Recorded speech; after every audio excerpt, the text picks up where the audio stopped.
Hello दोस्तों, semaglutide drug के patent का एक्सपायर होना एक टाइम बॉम्ब जैसा था और अब फाइनली टाइम बॉम्ब फट चुका है।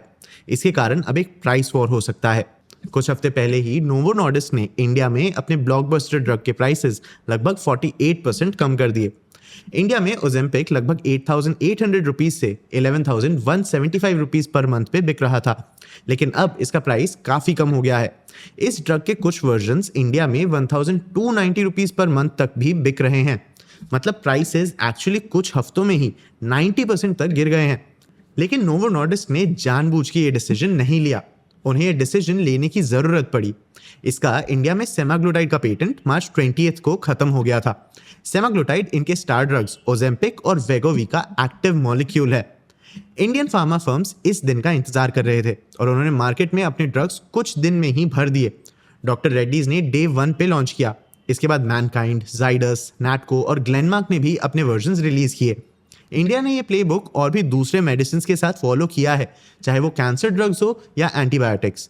ये इनके पेटेंट के खत्म होने का इंतजार करते हैं, उस मॉलिक्यूल को सस्ते में बनाते हैं और फिर इसे ग्लोबली बेचते हैं। इंडिया ऐसे ही फार्मेसी ऑफ द वर्ल्ड बना है। आज India US generic drug volume में लगभग 40% कंट्रीब्यूट करता है। तो क्या इसका मतलब ये है कि इंडिया ने GLP-1 मार्केट डिस्टर्ब कर दिया है? क्या हमने दुनिया के उस ड्रग का एक सस्ता जेनेरिक बना दिया है जिसने इसके मेकर्स के लिए मिलियंस ऑफ डॉलर्स कमाए? इन सवालों का जवाब एक सिंपल हाँ या ना नहीं है। आज के इस वीडियो में हम इंडिया में सेमाग्लूटाइड ड्रग मार्केट के बारे में समझेंगे। सबसे पहले हम ये समझेंगे कि इस ड्रग को बनाना इतना मुश्किल क्यों है। फिर हम इंडिया में इस ड्रग के मार्केट के बारे में समझेंगे। एंड में हम सेमाग्लूटाइड के पेटेंट खत्म होने का ग्लोबल इंपैक्ट देखेंगे। मैं हूं आपका होस्ट देव, आप देख रहे हैं मार्केट्स बाय ज़ेरोधा हिंदी। चलिए शुरू करते हैं। सबसे पहले ये समझते हैं कि सेमाग्लूटाइड को कॉपी करना या इसे बनाना भी इतना मुश्किल क्यों है। सेमाग्लूटाइड GLP-1 नाम के एक हार्मोन जैसे काम करता है और हमारा शरीर खुद से GLP-1 बनाता है। जब भी हम खाना खत्म करते हैं तो हमारे पेट में बहुत सारा GLP-1 हार्मोन रिलीज होता है। ये बेसिकली एक मॉलिक्यूलर या बहुत छोटा सा सिग्नल होता है जो हमारे दिमाग को ये बताता है कि हमारा पेट भर चुका है और अब हमारे पैनक्रियाज को इंसुलिन रिलीज करने की जरूरत है। साइंटिस्ट ने इसे 1980s में डिस्कवर किया था और उन्हें इसमें थेरेप्यूटिक यूजेस का पोटेंशियल दिखा। लेकिन एक प्रॉब्लम थी। हमारे शरीर में बनने वाला GLP-1 हमारे ब्लड स्ट्रीम में लगभग 2 मिनट में ही ब्रेक डाउन हो जाता था। मतलब इसका इफेक्ट लगभग 2 मिनट तक रहता था। जो ड्रग बस 2 मिनट में ही खत्म हो जाए वो दवाई नहीं बन सकती। नोवो नॉर्डिस्क के केमिस्ट्स ने इस प्रॉब्लम को इस ड्रग के मॉलिक्यूल में 2 चेंजेस के थ्रू ठीक किया। सबसे पहले उन्होंने इसके एक अमीनो एसिड चेन को एक ऐसे सिंथेटिक वेरिएंट से बदला जो बॉडी में आसानी से ब्रेक डाउन नहीं होता। इससे मॉलिक्यूल का सबसे बड़ा प्रॉब्लम ठीक हो जाता है। दूसरे चेंज के लिए ड्रग के एक स्पेसिफिक लोकेशन में एक लंबा फैटी एसिड का टेल जोड़ दिया गया। इसके कारण सेमाग्लूटाइड का मॉलिक्यूल एल्ब्यूमिन नाम के एक प्रोटीन से जुड़ जाता है। ह्यूमन ब्लड में बहुत सारा एल्ब्यूमिन फ्रीली फ्लोट करता है। एल्ब्यूमिन बड़ा और स्टेबल होता है और हमारे शरीर का फिल्टरिंग सिस्टम इसके साथ छेड़छाड़ नहीं करता। तो जब सेमाग्लूटाइड इससे जुड़ जाता है तो ये 2 मिनट में ही ब्रेक डाउन होने की जगह लगभग हफ्ते भर के लिए हमारे बॉडी के सिस्टम में ही रह जाता है। इन 2 चेंजेस के कारण 1-2 मिनट में ब्रेक डाउन होने वाला एक हार्मोन साल में $40 बिलियन बनाने वाला एक ड्रग बन गया। इसके कारण ये एक ऐसा ड्रग भी बन गया जिसका जेनेरिक बनाना बहुत मुश्किल हो गया, क्योंकि इसमें 600 एटम्स हैं जिन्हें एकदम सही जगह पर होना पड़ता है। आफ्टर ऑल, अगर एक भी अमीनो एसिड बदला तो शायद ड्रग का मॉलिक्यूल शरीर के रिसेप्टर से बाइंड ही नहीं हो। अगर फैटी एसिड के टेल को बदला जाता है तो वह एल्ब्यूमिन के साथ जुड़ नहीं पाएगा और बॉडी के फिल्टरिंग सिस्टम से छुप नहीं पाएगा, जिसके कारण ड्रग हमारे शरीर से कुछ घंटों में ही निकल जाएगा। 3 डायमेंशनल जियोमेट्री में भी कोई ऐसा प्रॉब्लम आ सकता है जिसके कारण सेमाग्लूटाइड देखने में या थ्योरी में सही लग सकता है, लेकिन वो बॉडी में सही तरीके से बिहेव नहीं करता। वहीं कंपेयर करें तो एस्पिरिन या सिरदर्द की दवा में बस 21 एटम्स होते हैं, जिन्हें कॉपी करना भी काफ़ी आसान होता है। सेमाग्लूटाइड का जेनेरिक वर्जन बनाना एक अलग ही काम है। अगर इसका पूरा डिज़ाइन कॉपी भी कर लिया जाता है तो भी इस डिज़ाइन का मैन्युफैक्चरिंग सही से हो ये एंश्योर करना मुश्किल होता है। सेमाग्लूटाइड बनाने के प्रोसेस को सॉलिड फेज पेप्टाइड सिंथेसिस कहते हैं। मॉलिक्यूल का अमीनो एसिड चेन एक एक करके बनाया जाता है और नए यूनिट्स को एग्जिस्टिंग चेन में केमिकल रिएक्शंस के थ्रू जोड़ा जाता है। हर रिएक्शन के लिए एक स्पेसिफिक टॉक्सिक सॉल्वेंट की जरूरत होती है और इन सॉल्वेंट्स का कोई इजी सब्स्टिट्यूट नहीं है। 1 किलो सेमाग्लूटाइड एपीआई या एक्टिव फार्मास्यूटिकल इंग्रेडिएंट बनाने के लिए लगभग 14,000 किलो का वेस्ट जनरेट होता है।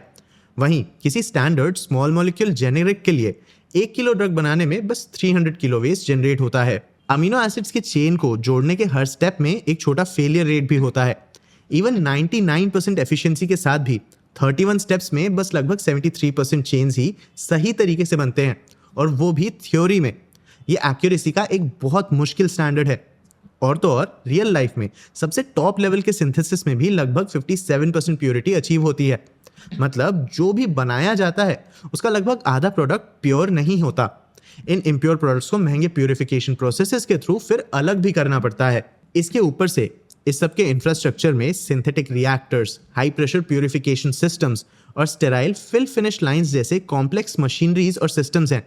ये एक ऐसे सिस्टम का हिस्सा है जिन पे इंडिया का जेनेरिक्स का इंडस्ट्री नहीं बना है, लेकिन इन कॉम्प्लेक्सिटीज के बावजूद इंडियन कंपनीज ने कैपेबिलिटीज बिल्ड किए हैं। डॉक्टर रेड्डीज ने स्क्रैच से पेप्टाइड सिंथेसिस कैपेसिटी बनाने में कई साल लगाए हैं। इसने अपने वाइजैक फैसिलिटी में एपीआई मैन्युफैक्चरिंग, स्टेराइल फॉर्मुलेशन और प्रोप्राइटरी इंजेक्टेबल पेन डिवाइस जैसे डेवलपमेंट्स भी किए हैं। इसने डे 1 में ही ओबेडा नाम का अपना खुद का ऑफरिंग भी लॉन्च किया है। जाइडस, ल्यूपिन और टोरेंट का मैन्युफैक्चरिंग पार्टनर बना है। मैनकाइंड ने भी छोटे सिटीज और टाउन में अपने रीच के साथ अपना ड्रग लॉन्च किया है। हर कंपनी इस बूमिंग मार्केट के प्रॉफिट्स पहले दिन से ही कैप्चर करना चाहती है। लेकिन फिर आया कनाडा वेस्टर्न मार्केट्स में पहला देश है जहां सेमाग्लूटाइड पेटेंट ऑलरेडी लैप्स या एक्सपायर हो चुका है। जब डॉक्टर रेड्डीज ने अपना जेनेरिक वहां बेचने के लिए फाइलिंग की, तो हेल्थ कनाडा ने एप्लीकेशन आगे बढ़ाने के लिए डॉक्टर रेड्डी और सैंडोज दोनों से एडिशनल डेटा मांगा। यूजुअली बिजनेस में ऐसा नहीं होता है। स्टैंडर्ड जेनेरिक ड्रग्स के साथ ऐसा नहीं होता। किसी स्मॉल मॉलिक्यूल ड्रग के लिए बायो इक्विवेलेंस प्रूव करना जरूरी होता है। मतलब कंपनी को ये प्रूव करना होता है कि इसके दवाई का version same drug same rate में पेशेंट के ब्लड स्ट्रीम में डिलीवर करता है। लेकिन सेमाग्लूटाइड जैसे पेप्टाइड ड्रग्स अलग होते हैं। हेल्थ कनाडा इसे एक कॉम्प्लेक्स सिंथेटिक प्रोडक्ट कहता है, जिसमें थोड़े बहुत डिफरेंसेस से भी सेफ्टी और एफिकेसी पे फर्क पड़ सकता है।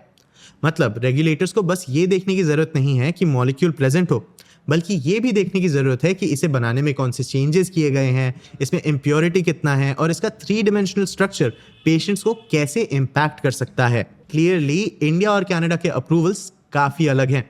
इंडिया, कनाडा, ब्राज़ील, चाइना और टर्की, ये वो मार्केट्स हैं जहां सेमाग्लूटाइड 2026 में जेनेरिक होने वाला है।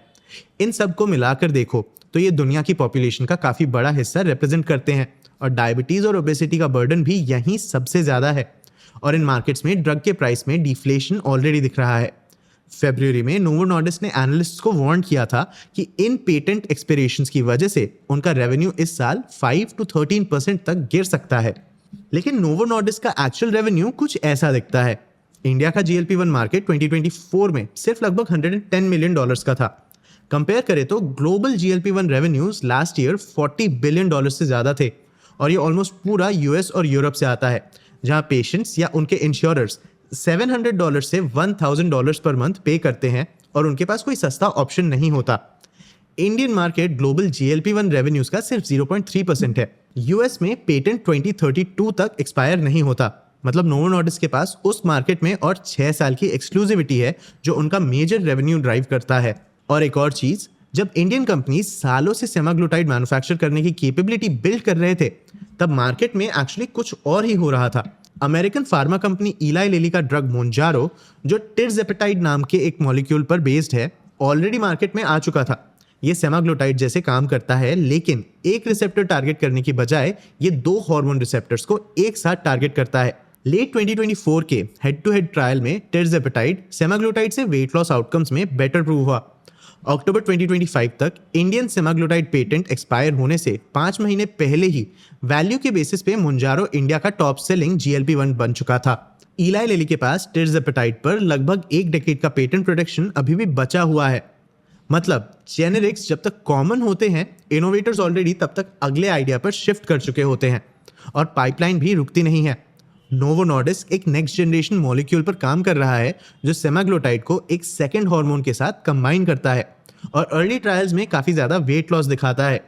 नोवो नॉर्डिस्क और इलाई लिली दोनों ओरल GLP-1 पिल्स भी डेवलप कर रहे हैं, जहां वीकली इंजेक्शंस की बजाय डेली टैबलेट्स का यूज़ होगा। अगर ओरल वर्जन्स इंजेक्टेबल जैसा एफिकेसी अचीव कर लेता है तो कंपिटिटिव लैंडस्केप फिर से बदल जाएगा।